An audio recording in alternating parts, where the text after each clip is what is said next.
Assalamu alaikum dear students.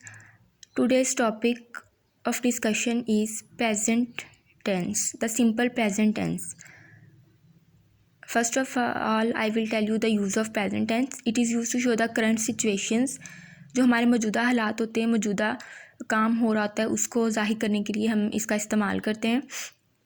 उसके अलावा to show facts यानी कि हकीकत को शो करने के लिए और असल चीज़ को शो करने के लिए, वो काम जो हमेशा होता है. To show that is always true, वो चीज़ जो हमेशा सच होती है, वो हकीकत जो अटल होती है.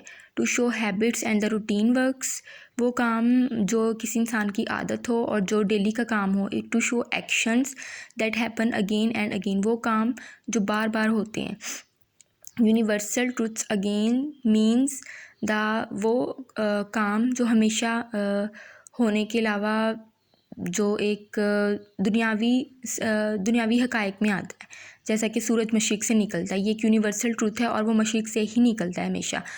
इसके बाद हम स्ट्रक्चर की तरफ चलते हैं. स्ट्रक्चर से मुराद कि हम सेंटेंस को किस तरह से राइट करते हैं. सबसे पहले हम सब्जेक्ट लिखते हैं. सब्जेक्ट से मुराद कि सबसे पहले काम करने वाला आता है, वो इंसान जो काम कर रहा है, जो काम परफॉर्म कर रहा है. उसके बाद वर्ब की फ़र्स्ट फॉर्म लगाते हैं. वर्ब से मुराद हमेशा एक्शन वर्ड्स होते हैं और हमेशा उसकी फ़र्स्ट फॉर्म यूज़ की जाती है. उसके साथ अगर तो सब्जेक्ट हमारा सिंगल होता है तो हम वर्ब की फ़र्स्ट फॉर्म के साथ एस या ई एस का इजाफा कर देते हैं और उसके बाद लास्ट पे ऑब्जेक्ट लगा देते हैं. ऑब्जेक्ट से मुराद मफ़ूल होता है, यानी वो चीज़ जिसके ऊपर काम हो रहा होता है, जिसके थ्रू काम हो रहा होता है. For example, Ali goes to school. Subject Ali subject है, वर्ब की फ़र्स्ट फॉर्म गो है.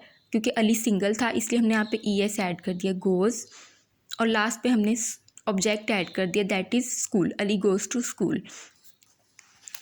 इसके अलावा अगर हमारे पास ज़्यादा चीज़ें आ जाती हैं, अगर सब्जेक्ट प्लूरल में है तो उसमें हम दे वगैरह और वी वगैरह, उसके साथ हम जो एक्शन वर्ड लगाते हैं, जैसा कि ये वाला गो है, तो यहाँ पे हम एस या ई एस ऐड नहीं कर रहे.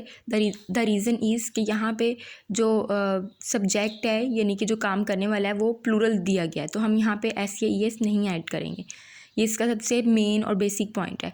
उसके बाद सिग्निफिकेंस से मुराद सिग्निफिकेंस नहीं मतलब पहचान, यानी कि हमें कैसे पता चलेगा. कोई सेंटेंस लिखा होता है और हमें देखकर उसको रीड करके कैसे समझ आए कि वो सेंटेंस हमारे पास प्रेजेंट का लिखा हुआ है.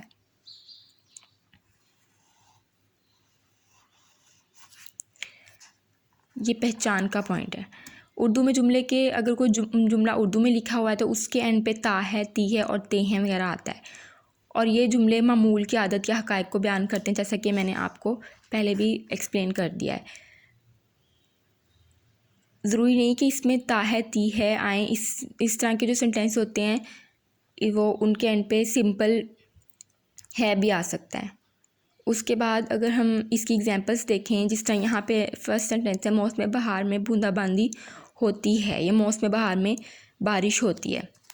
It rains lightly in this spring season. अब यहाँ पे इसमें हम देखते हैं कि हमने रेन के साथ एस ऐड किया है, क्योंकि ये भी हमारे पास रेन भी सिंगुलर में आती है. उसके बाद सना वक्त की बहुत पाबंद है.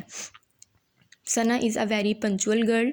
सूरज मशरिक़ से निकलता है, sun rises in the east. Ahmad हमेशा सच बोलता है, अहमद ऑलवेज़ स्पीक्स ट्रूथ. अब आप ये देख सकते हैं कि सारे मेरे पास सिंगुलर थे, तो मैंने हर जगह पे जिस तरह यहाँ पे सन राइजेज़ है तो सन एक सूरज है, तो यहाँ पे एस ऐड किया, अहमद. अब यहाँ पे जो ये वाला सेंटेंस है ना, अहमद हमेशा सच बोलता है, ये उसकी एक आदत को शो कर रहा है. ठीक है, तो मैंने आपको पहले ही बताया था कि प्रेजेंट टेंस जो है वो मल्टीपल इसके यूजेस हैं, कि मोस्ट कॉमनली टेंस है इंग्लिश लैंग्वेज में. तो अहमद ऑलवेज स्पीक्स ट्रूथ, तो उसकी नेचर को या आप कह लें उसकी हैबिट को शो कर रहा है. और यहाँ पे भी हम किसी के बारे में एक्सप्लेन करें, Sana is a very punctual girl. सूरज मशरिक़ से निकलता है, sun rises in the east. Negative sentences we simply add not after do and does. जब हमने इसका मनफी बनाना है, यानी नहीं वाले जुमले करने हैं, तो हम इसमें क्या करते हैं, ही शी इट, यानी कि जो हमारे पास सिंगल चीज़ें हैं और सिंगल सब्जेक्ट्स हैं, उनके बाद हम डस और साथ उसके नोट ऐड कर देते हैं. दूसरी तरफ अगर हमारे पास प्लूरल चीज़ें हैं, आई वी यू एंड दे, तो हम उसके साथ डू हमेशा ऐड करते हैं. सब्जेक्ट सेम स्ट्रक्चर होगा, सबसे पहले सब्जेक्ट वर्ब की फर्स्ट फॉर्म प्लस ऑब्जेक्ट। हमने ऐड क्या कर देना है, यहाँ पे देख सकते हैं आप, सब्जेक्ट के बाद हम सिंपली डू नॉट या does not according to our subject वो यहाँ पे ऐड कर देते हैं।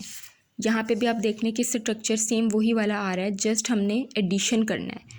कहाँ पे करना है, सब्जेक्ट के बाद क्या ऐड करना है, डू नॉट या does not according to our subject. For example negative sentence में अली इम्तिहान में मेहनत नहीं करता, Ali does not work hard in the exams. Ali single था तो दैट्स वाई हमने डज यूज़ किया। लड़के क्रिकेट नहीं खेलते हैं, बॉयज़ लड़के प्लूरल में आ गया तो हम यहाँ पे the boys do not play cricket. उसके बाद अगर हमने इंटेरोगेटिव सेंटेंस बनाना है सिंपल प्रेजेंट टेंस में, इंटेरोगेटिव का मतलब होता है सवालिया, सवाल पूछना, सवालिया फ़िक्रे बनाने हैं, तो सेम स्ट्रक्चर होगा। हमने जस्ट उसी स्ट्रक्चर को थोड़ा सा सेट करना होता है। Add do and does not do and does at the start of the sentence. Do और डज यानी कि जो हमारे हेल्पिंग वर्ब्स हैं उनको हम सेंटेंस के स्टार्ट में ले आते हैं। It will work as question words, तो फिर यही डू डज यहाँ पे हमारे लिए as a question word work करेगा। Do and does plus subject, यहाँ पे भी do and does according to subject ही लगाएंगे। अगर सिंगुलर है तो डज आएगा, प्लूरल है तो डू आएगा। प्लस सब्जेक्ट प्लस वर्ब की first form plus object plus question mark. क्या सारा चाय पीती है, डज सारा टेक टी। तो ये हमारा एक क्वेश्चन इंटरोगेटिव सेंटेंस बन गया।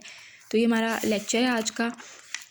सिंपली जो मोस्ट इम्पॉर्टेंट पॉइंट एक प्रेजेंट टेंस को समझने में यूज़ होता है वो यहाँ पे है, एस या ई एस का यूज़, सिंगुलर और प्लूरल का ख्याल रखना। उसके अलावा जो इसका हेल्पिंग वर्ब है वो डू और डज है। ओके, तो ये हमारे पास सिंपल प्रेजेंट इंडेफिनिट टेंस है।